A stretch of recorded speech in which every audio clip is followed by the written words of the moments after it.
Shalom. All praise to the Most High YAHAWAH Bahasham Yahawashi, Bahasham Rakakadash. Call YAHAWAH Bahasham Yahawashi. Barakatah Yahawah, Barakatah Yahawashi. It's your brother Obadiah Hukanan, and today I am coming to you, finally, trying to get myself straight here, forgive me. After quite a suspension I had a bit of a suspension on my channel, which all of the Akim and the brother are witnessing and experiencing because of Esau Edom and his wickedness that he's providing, trying to stop the truth. Because what he does is he says that the truth is hate speech. If Yahawashi, who they ignorantly called Jesus, was here, they would call him a hate monger, or call him a terrorist, or call him a radical, or something, something against their wicked kingdom. So we're back after a 2.5 week sabbatical.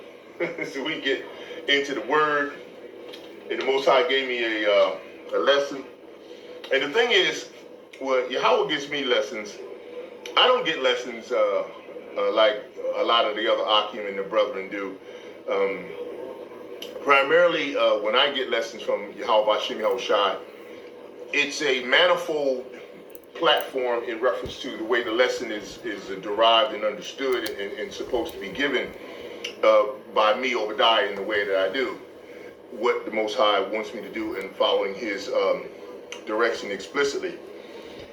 He's speaking to the entire community of Hebrew Israelites, including those that are awake and those that are soon to be awake and those that are currently awake and teaching and preaching, apostles, elders, Akim, Akwab, that's men and women of Israel, and even to some degree to the Edomites who may know that we are the Hebrew Israelites, the chosen people of the Most High that the Bible speaks of, including all of the 12 tribes and everything in between, scattered all over the world. So we're going to look like the speckled bird, and we're going to look like all of what's going on. So the lesson today that the Most High gave me was, Obadiah, are we grace wasters? Are we wasting the Most High's grace?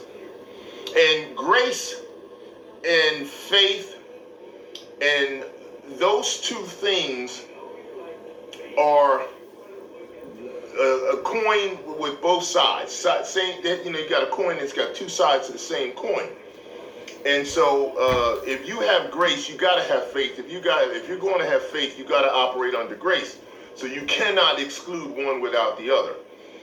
Which, it kind of leads me into thinking about some of the things that I've talked about with other Hebrew Israelite Akim and Akwab in particular, about some of the things that we're involved with that's going on right now.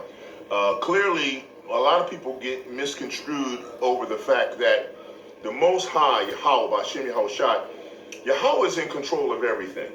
And when I say everything, I mean absolutely everything. He is absolutely in control of everything. And now, to prove this statement, we have to understand what Scripture says.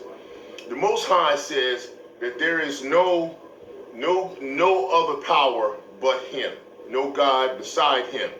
When He says beside Him, He's not talking about right beside Him on His left or His right. He's talking about, instead of trying to say that there's another power that exists that control all things, there is none. Now, okay, how do I lean into that to give proof? There's a process called electrochemiluminescence. This electrochemiluminescence is the building blocks that Yahweh the Father has designed and He brought into existence. And this electrochemiluminescence, you can look it up. If you don't know, I'm not going to spell it for you. Pay attention. This electrochemiluminescence process is also part of what Yahweh used in order to create Yahawashi, which in turn they both worked to create what we have as a spiritual realm, as well as a physical realm, as well as the spiritual entities, which are angels that are in that realm. Now, if you remember in Scripture, it talks about at one point, Yahweh said he made Yahawashi a little more greater than the angels, and at one point less than the angels in terms of what he had to endure.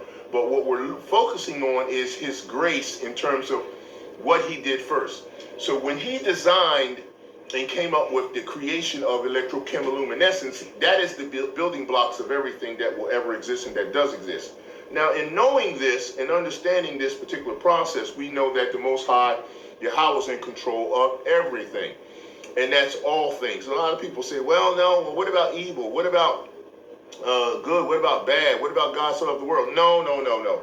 He controls everything. Now, he uses his entities that he has had created by Yahawashi and the angels, and he uses them. There are tools for him to provide the essence of what will actually transpire that's predestined on into what is existing currently that will be set in motion. Now people go, well, you know, Yahawashi, he's Alpha and Omega. Well, okay, fine.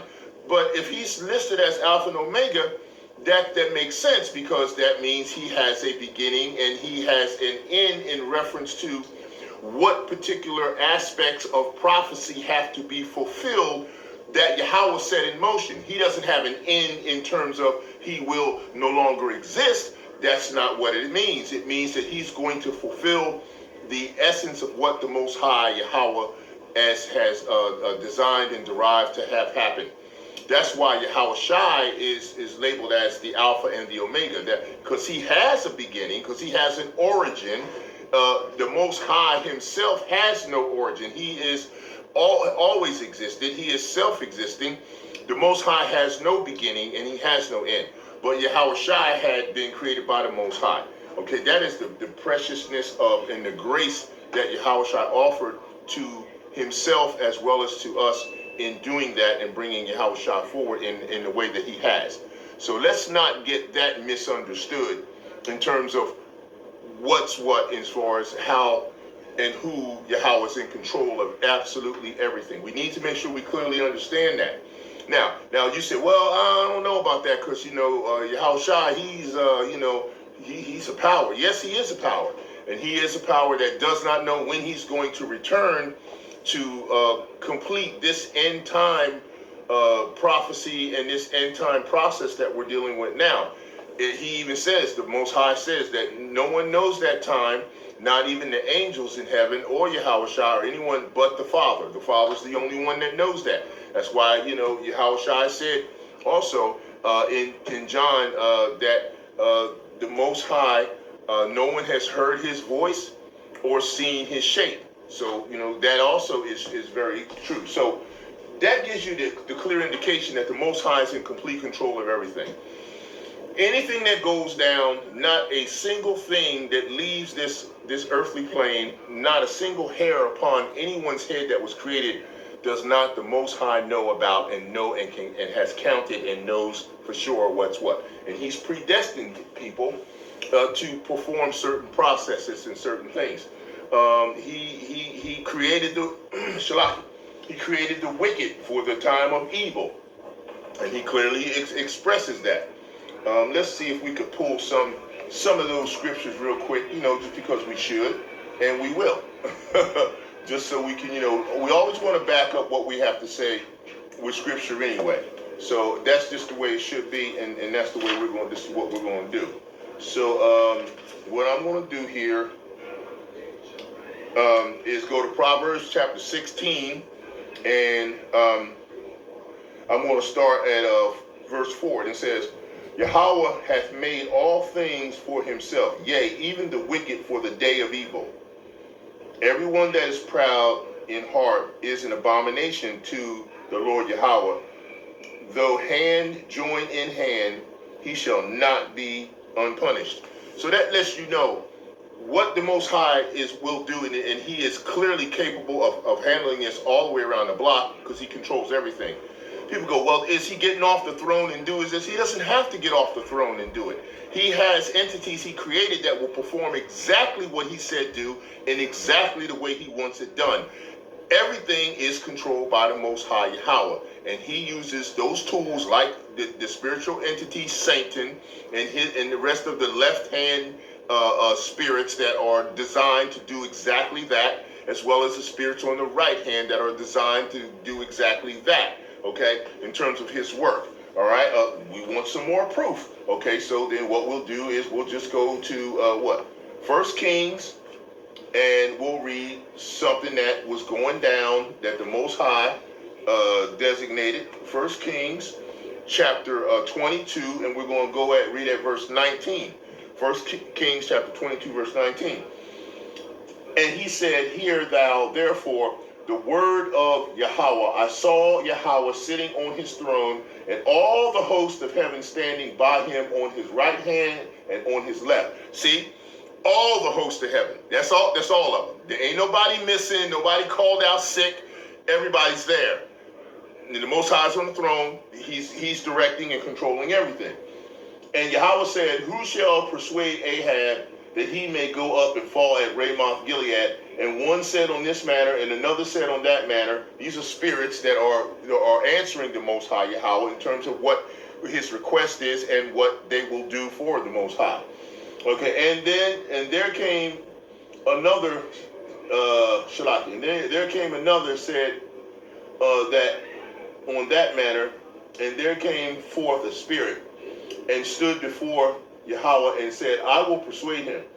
And Yahweh said unto him, "Wherewith?" In other words, let's talk about what you're going to do. All right. And he said, "I will go forth, and I will be a lying spirit in the mouth of all his prophets." And he said, "Thou shalt persuade him and prevail also. Go forth and do so." Now he said, he's given you your marching orders. You will prevail because he ordained it. And now go on and get it done. And now the spirit that came to him came from the left side of the hand of the Most High, because if he's going to perform a lying spirit in the mouth of all the prophets, that would be something that is from a wicked perspective from the Most High's hand. So you understand, he gets worship and he gets praise from all sides. He controls all things. Let's not get that twisted. Just wanted to make sure we get scripture to prove what I'm saying to you here. But see, what we also need to understand is the Most High operates under grace.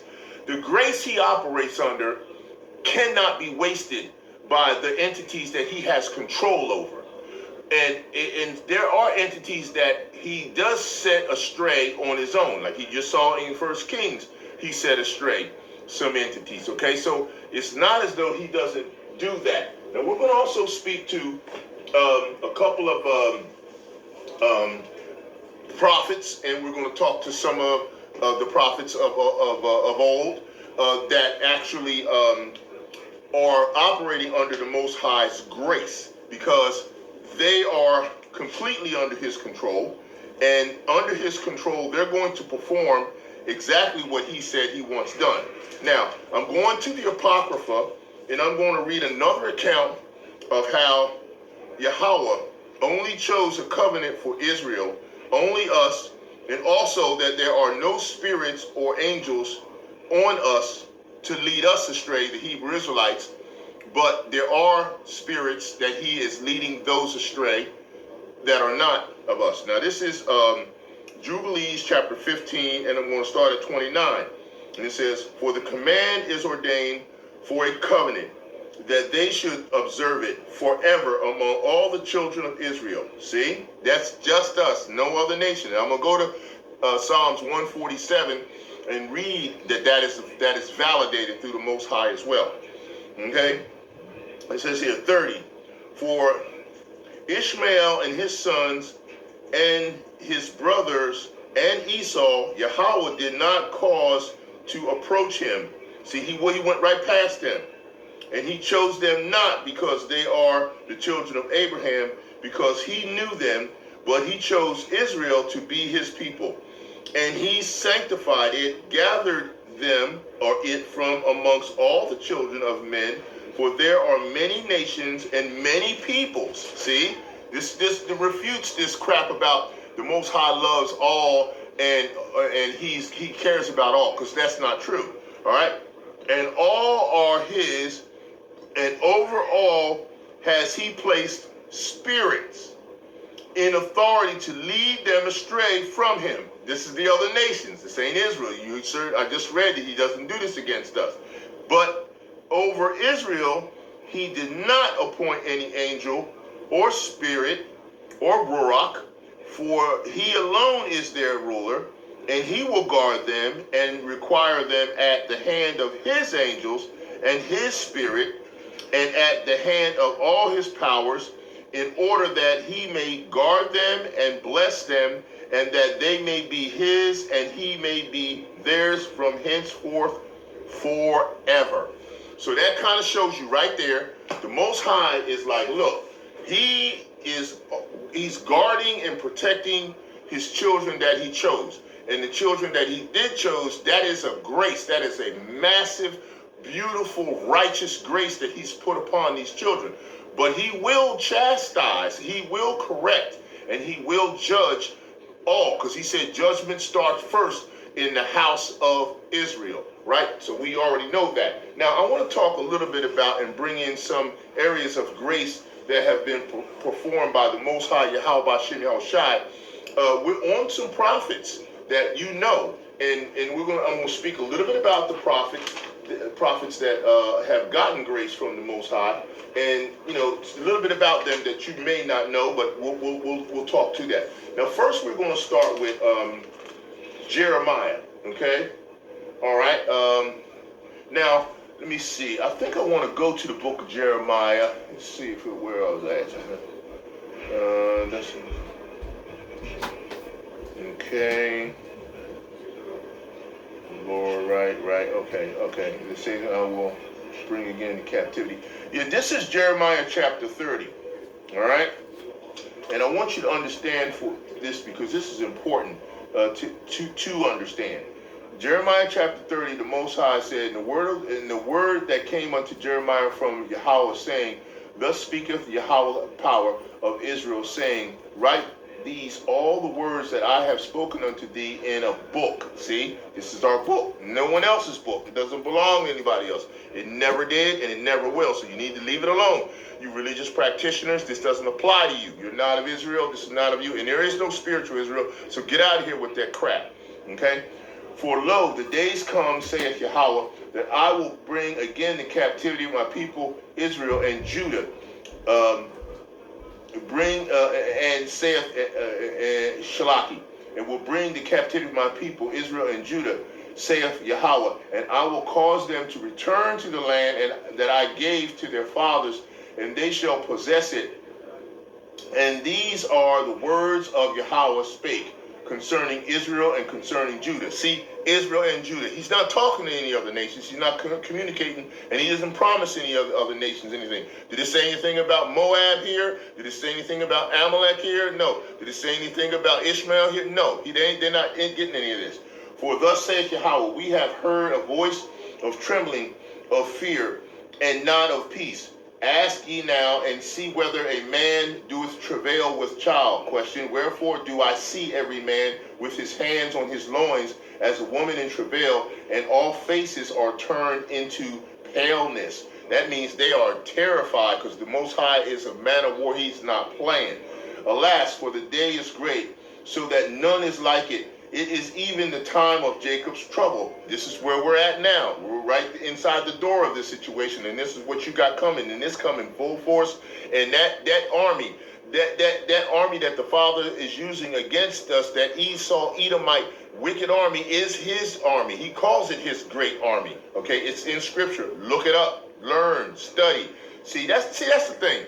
One thing about religious practitioners that follow the Christian belief system and all of the derivatives of it, they read the Bible, but they don't study the Bible. See, but Hebrew Israelites, they study the Bible because it's their book, and they're supposed to study their culture and their lineage. But as for the regular religious idolaters, they don't. They just read the Bible. Let me finish. Okay. All right. Shalaki. Alas, for the day is great, so that none is like it. It is even the time of Jacob's trouble, but he shall be saved out of it. See, The Most High's already got a plan predestined to take care of those of the elect that He's going to raise out of here. And some of you got the higher elect, and then you got the lower elect. There's two levels of the elect that will be saved out of this, okay? For it shall come to pass in that day, saith Yahawah of hosts, the Lord of hosts, that I will break his yoke from off thy neck, and I will burst thy bonds, and the strangers on no more serve themselves of him. But they shall serve Yahawah their power, and David their king, whom I will raise up unto them. See, he's bringing him back. That's regeneration. Those people don't understand that. That's reincarnation, regeneration. Therefore fear thou not, O my servant Jacob, saith Yahawah, neither be dismayed, O Israel, for lo, I will save thee from afar, and thy seed from the land of their captivity. And Jacob shall return, and shall be in rest, and be quiet, and none shall make him afraid. For I am with thee, saith Yahawah, to save thee, though I make a full end of all nations. See, he's getting rid of the rest of them. He's doing this now. He's slowly churning them out and taking them down. They're not bringing this wicked Esau, Edomite bringing. It's not coming back up. It's going away. An end of all nations. Whether I have scattered thee, yet will I not make a full end of thee, but I will correct thee in measure, and I will not leave thee altogether unpunished. For thus saith Yahawah, thy bruisers is incurable, and thy wound is grievous. There is none to plead thy cause, and thou mayest be bound up. Thou hast no healing medicines. See, he's trying to tell you, none of this stuff they're coming up with, none of these particular processes of trying to stop these plagues are going to stop. The Most High is not done. He's not through yet, and he's got a whole lot more coming. And if you're not completely leaning on him, the real name of the Most High, YAHAWAH Bahasham Yahawashi, you're subject to the 2/3 correction and elimination that the Most High is going to portray on this earthly plane and around the world. Okay? All right? So we know that that's the say. There is none to plead thy cause, and thou mayest be bound up. Thou hast no healing medicines. All thy lovers have forgotten thee. They seek thee not, for I have wounded thee with a wound of an enemy, with the chastisement of a cruel one, for the multitude of thy iniquities, because thy sins were increased. Okay? So the Most High is telling you right there in 15, why criest thou for thine affliction? Thy sorrow is incurable for the multitude of thine iniquities, because thy sins were increased. I have done these things unto thee. Therefore all they that devour thee shall be devoured. See, he's telling you, you did this to us Israelites, it's coming around for you. You're not going to escape from it, and no fake white Jesus is going to get you out of it. You can forget about that. There's not a golden retriever coming out of the sky to save you. Okay? All right. Therefore all they that devour thee shall be devoured, and all thine adversaries, every one of them, shall go into captivity, and they shall spoil thee, they that spoil thee shall be a spoil, and all that prey upon thee I will give for a prey. For I will restore health unto thee, and I will heal thee of thy wounds, saith Yahawah, because they called thee an outcast, saying, this is Zion, whom no man seeketh after. Thus saith the Lord Yahawah, behold, I will bring again the captivity of Jacob's tents, and have mercy on his dwelling places, and the city shall be built up her own heap, and the place shall remain after the manner thereof. See, so the Most High is telling you, he's bringing his people back, and the people who have done this, they're going to pay. Esau, you're through. You might as well let it go, because it ain't. You're not getting this world is not coming back to you. So we can see the grace that is not being wasted, and the grace that is being wasted in just that part of Jeremiah that I was speaking about. Now let me tell you a little bit about Jeremiah and himself. Okay, Jeremiah was from Anathoth.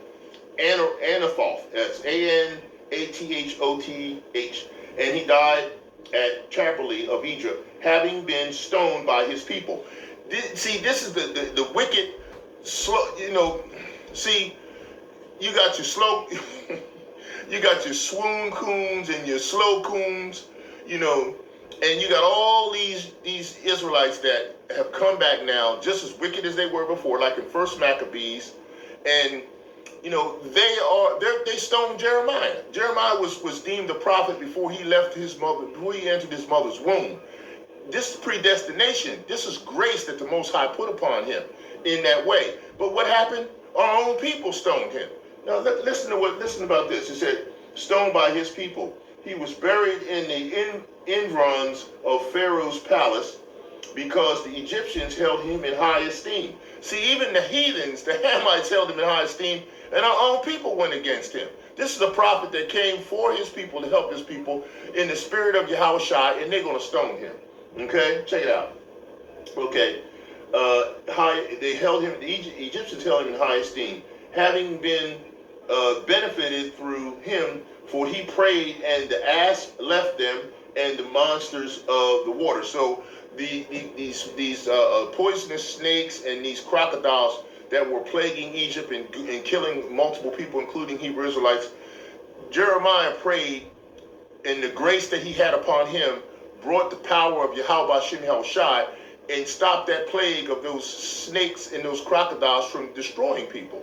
And so they held him in high esteem. And see, even the ignorant Hebrew Israelites that were there who saw this happen and were participating in it, they still stoned him. See, this is the kind of people we got right now in this world. And this is why they have to be eliminated, because this is who they are. They will turn on you in a heartbeat. You can't even, what are you going to say, right? Okay, let me finish. All right. Of the monsters of the water, which the Egyptians called Repost, and the Greeks crocodiles, and those who are Yahweh's faithful prey at the place to this very day, and taking the dust of the place, and taking the dust of the place, they heal ass bites, and we have heard from the children of Antigonus and Ptolemy, old men, that Alexander the Macedonian, after standing at the prophet's grave and witnessing his mysteries, transferred his remains to Alexandria and placed them in a circle around the city with due honor, and the whole race of ass was kept from the land. See that? And from the river likewise the crocodiles, and to the same end he introduced the snakes, which are called agrolali, which means snake fighters, which he brought from Agros of the Peloponnese, whence they are also called agroli, and his fortunate ones from Agros are everything fortunate they call alagi.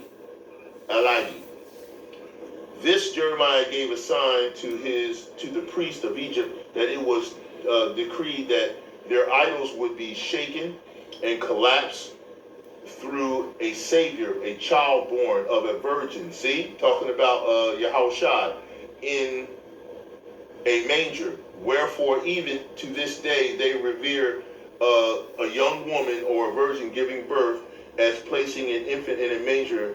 They worship. And when Ptolemy the king inquired about the cause, they said, it is an ancestral mystery delivered to our fathers by the holy prophet, and we are to await, he says, the communication of his mystery.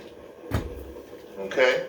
So, I mean, I could read so much more, but I'm just showing you the grace that was put on Jeremiah by YAHAWAH Bahasham Yahawashi to perform the types of mysteries that they didn't understand. But now even the heathens were participating in it and paying homage to it, when our own people won't even do this. They're so stiff-necked as they are right now to this day. and they're going to be that way all the way to the end, because they're going to get the biggest surprise. Hebrew Israelite Aqua, we were talking about it, and we were talking about, yeah, they're going to get a surprise when the Most High comes like a thief in the night. When he comes when it's dark. When do a thief show up? At night when it's dark. And they're gonna get a double swoon coon surprise when he comes at night and he clocks in and clocks them out at the same time. You know, so you walking around in the dark, EMP process can happen. You don't know where you're going, when it's coming, and this is what you're walking into, because this is what's coming your way. All right, so we're just talking about grace. We don't want to get off track. Shalaki, I don't want to go past it too much, okay? All right, so let's go back and let's talk about now. It says here, okay, I want to hit this part. It says, when the people was being destroyed by its enemies, he went to the enemy and the leaders and terrified the prodigies. They ceased. He used to say this to them: are we lost? Question. Has our hope perished? Question.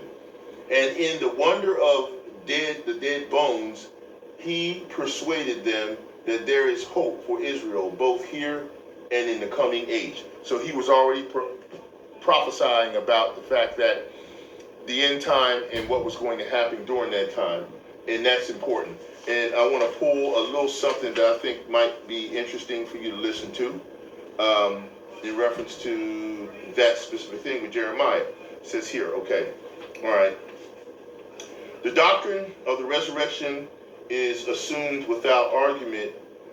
This was a Ptolemaic type rendition. It's further assumed that important symbols of Israel's worship will reappear in the age to come. Talking about, towards the end here. It says, this is the grace we're talking about. In connection with the concealment of the Ark of the Covenant and its contents prior to the destruction of the first temple, Jeremiah is said to have declared, see, this is what Jeremiah is saying, this ark no one is going to bring out except Aaron, and none of the priests or prophets will any longer open the tablets in it except Moses. Now, this represents when he talks about Aaron. Aaron, of course, was he was in the priesthood with Moses. He was one of the top priests and elders in that particular time period, and he had authorization to bring forth the word because he spoke it for Moses when it was given by the Most High to Moses as it was, because Moses was not as prolific in speech as Aaron was, so he did that. So now we have the same process going with prophets today that you see on the highways and byways, and they are speaking as though they're speaking of the ark. And what is that ark? The ark that is talking about being coming. That is the salvation that the Most High is bringing as the prophetic process is moving forward right now. We see that salvation, that ark. That ark also has a lot to do with this word in itself, because now those tablets and that information is being revealed in this end time. Okay, we're going to finish this up and then we'll get on to another one. And it says here, and the priests and prophets will any longer open the tablets in it except Moses, Yahweh's chosen one. And in the resurrection, the ark will be the first to be resurrected and will come out of the rock and be placed, that's Yahawashi, and be placed on Mount Sinai, and all the saints will be gathered to it there. So you see what I'm saying? That rock is Yahawashi. He is our rock. And he's coming to Mount Sinai. When he steps foot on that, splitting that open, that's going to happen. Right then at that time, we're talking about deliverance. And a part of that process of splitting and what happens will happen with the missiles that come on all parts of the earth, because Yahawashi knows at that time that's when he will appear, because Yahweh said in his prophetic process, these are the things that are going to happen during that time when that end time process moves forward. Okay, another prophet I want to talk about here is Ezekiel. And the reason why I wanted to go to Ezekiel is because Ezekiel was a very blessed prophet with a lot of grace that was upon him. Okay, and we just spoke about some of the things that he went through and what he talked about. Okay, so let me just talk about Ezekiel for a minute. It says here, this man was from the land of Ariah of the priest, and he died in the land of the Chaldeans during the captivity after having prophesied many things to those in Judea. The ruler of the people of Israel killed him there as he was being reproved by him concerning the worship of idols.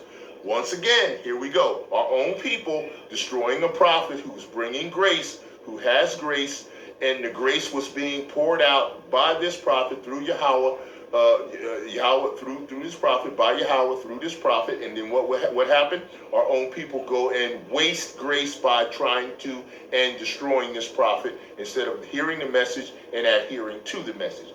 Once again, doing the same thing. Grace wasters. Why? Ezekiel wasn't a grace waster. He was actually showing the grace that the Most High gave him and bringing him forward. But those that killed him, the king of Israel, that wicked king during that time, it could have been Ahaz or Rehoboam or who. We know that this was a wicked time for Israel, and this is why they were wasting the grace that they had. All right, and the next prophet I think I want to touch on is I want to go to. I was going to do Elijah the Tisbit, but I think I'm going to go past that for a minute, and I want to go to Zechariah, the son of Jehoiada.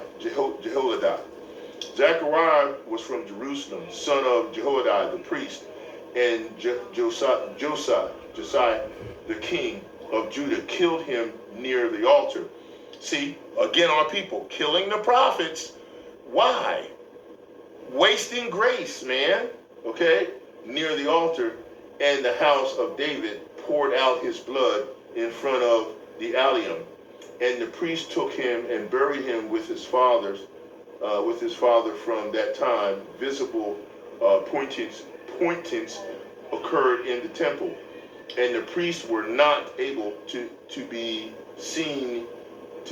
Were not able to see a vision of angels of Yahawah, or to give oracles from the Depar, or to inquire by the ephod, or to answer the people through the Urim and as formerly. Now the Depar is as well as the ephod, as well as the Urim. These were the locations of practice in the formality of the rituals that were necessary in speaking about the oracles of the Most High in reference to bringing forth a message from the Father in Yahawashi to the people in reference to addressing their sins and addressing their life and their culture and what they had to do.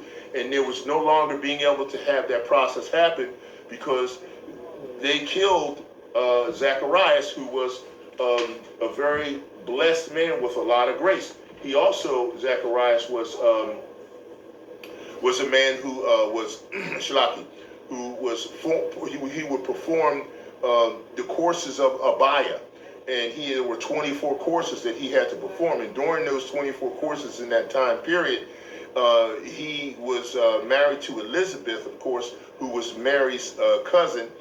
There are the Levites, and because Zechariah was a Levite, and at that particular point in time, John the Baptist was born of them, who was a Nazarite, and he was given grace, and the grace that was put upon him, and Zacharias was given grace put upon him, because the angels came and told him to name John the Baptist Yahukanan Abadistis. Okay, and so that's what happened during that particular time. So what we have is we're seeing all measures of grace being offered, but then we see wickedness that's coming from his own people that were taking and wasting the grace.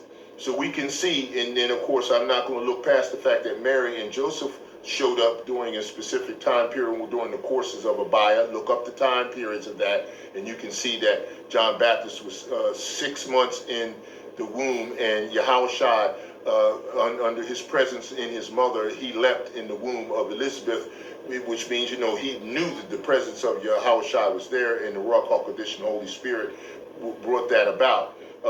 So we can see the lineage of the family in that particular arena at that point in time.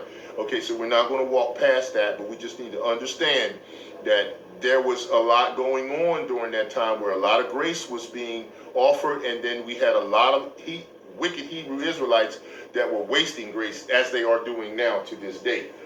Okay, so I wanted to get that of Zacharias, because Zacharias came from Chaldea when he was already well advanced in years, and there he prophesied many things to the people, and he gave portents of proof. He gave evidence of proof. This man told Josadak that he would beget a son, and that he would serve as priest in Jerusalem. He also pronounced the blessing upon Shealtiel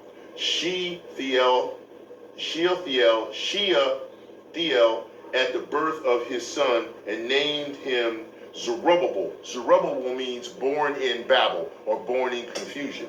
Okay, and concerning Cyrus, he gave a potent, which is a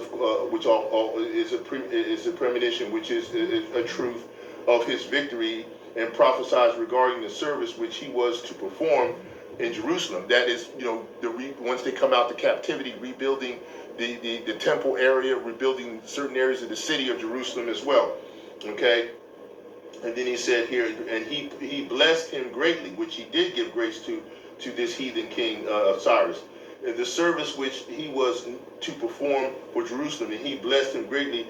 And his prophesying in Jerusalem was based on his visions about the end of the Gentiles, Israel, and the temple, and the laziness of the prophets and the priests. And see, this is what we're talking about. See, he talked about the end of the Gentiles. And when we say end, we're talking about this end time where the scattered Hebrew Israelites, who are called Gentiles because they have been indoctrinated into that particular culture in that area of the world that they have been scattered to, some of them decided to join these heathens and participate in this willfully, and some were indoctrinated and forced into it. So you had a calling out that has to happen, and that's what part of Paul ministry and the rest of the disciples had to do when Yahawashi told them to go unto the lost sheep of the house of Israel and call them back into the truth. And this is what was happening.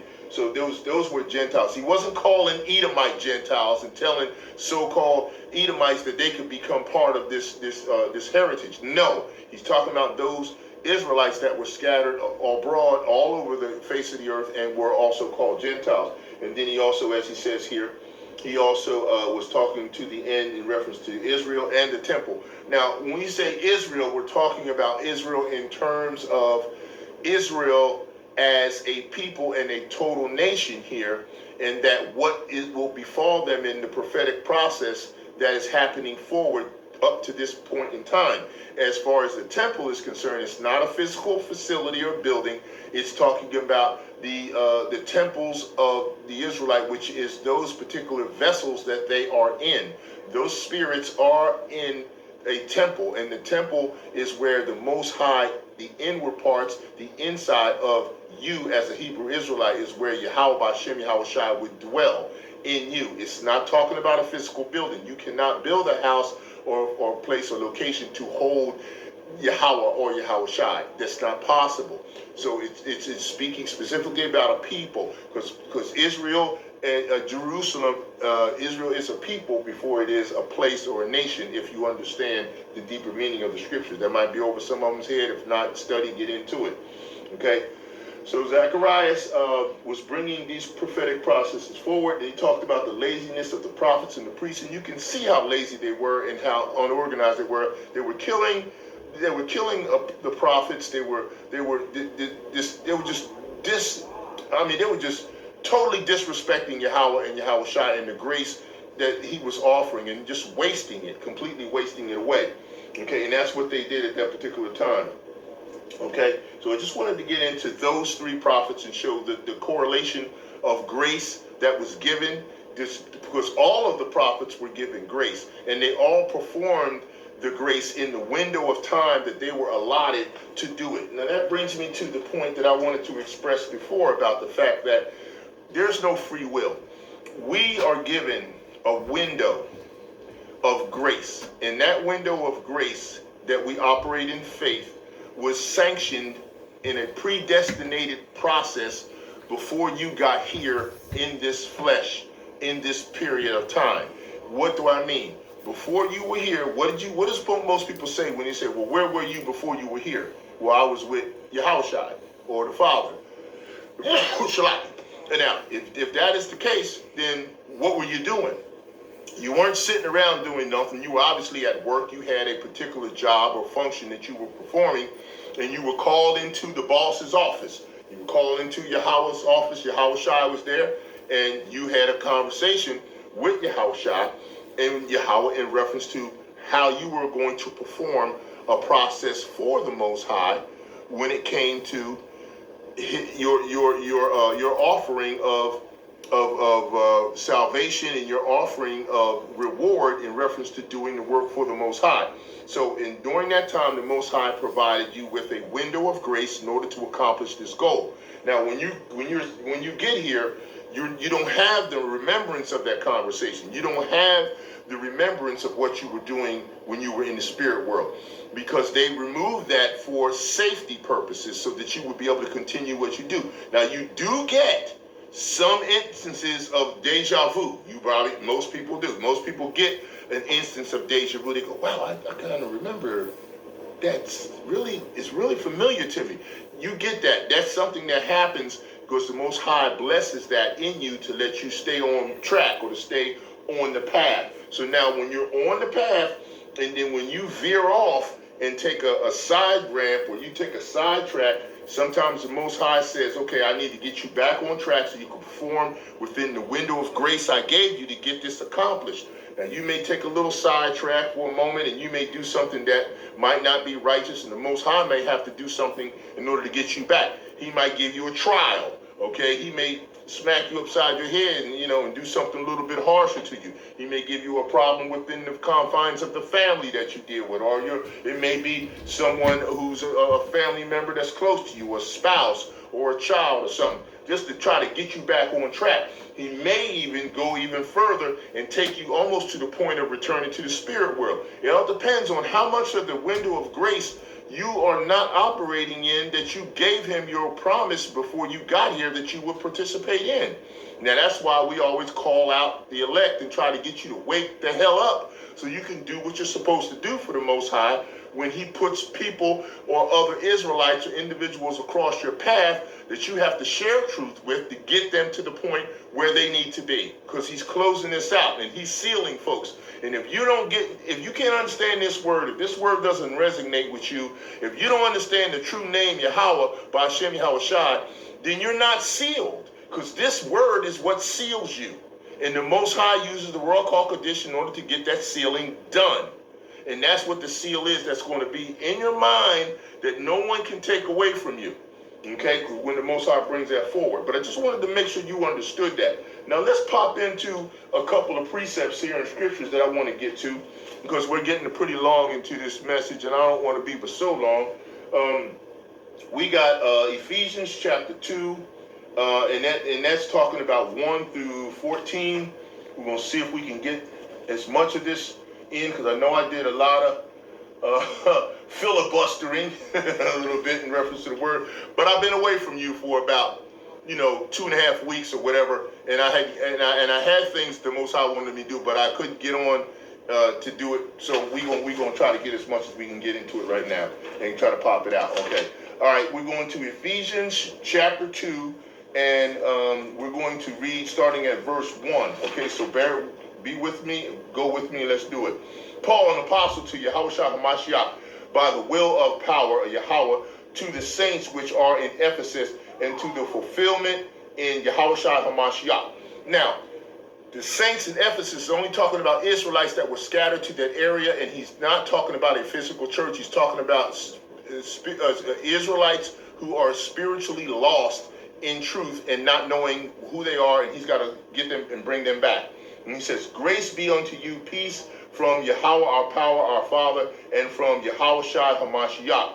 Blessed be the power and Father of our Lord Yahawashi Hamashiach, who hath blessed us with all spiritual blessings in heavenly places in Hamashiach, according as he hath chosen us in him before the foundation of the world, that we should be holy and without blame before him in love. See, before the foundation of the world, make a choice has been made. Not after, but before. Okay, that's important to understand that.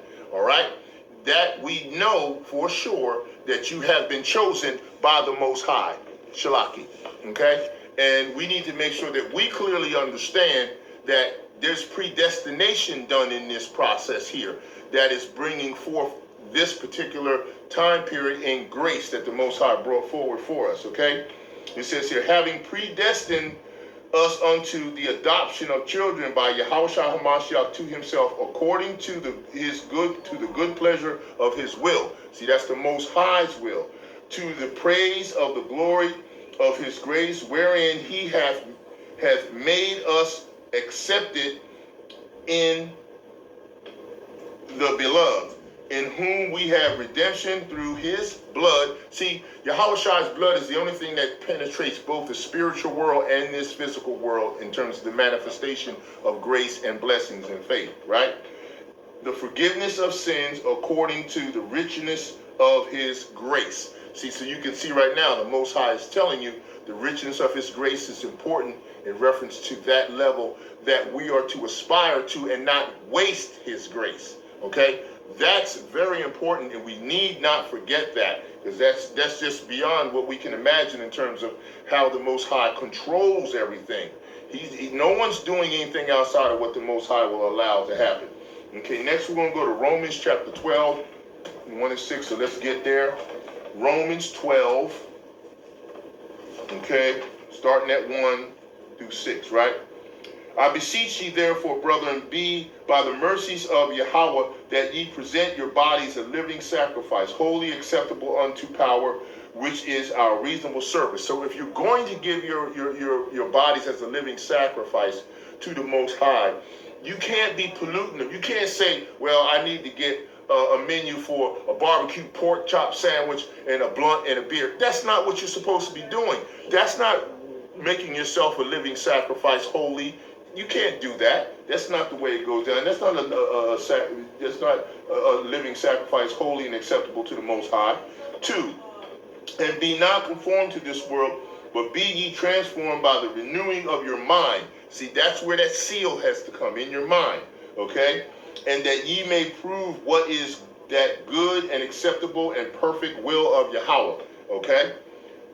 So this is why we wanted to get to this point. For I say, through the grace given unto me, to every man that is among you, not to think of himself more highly than he ought to think, but to think soberly, according to Yahawah hath dealt every man a measure of faith. As I said before, faith as well as grace is one side of it's both two sides of the same coin.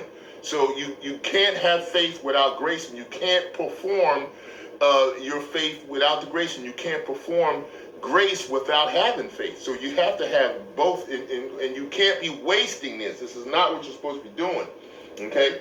All right? And it says here, for as we have many members of a body, in one body, and all members have not the same office, so we, being many, are one body in Yahawashi Hamashiach, and every one members of another, having then gifts differing according to the grace that is given to us. See, there it is.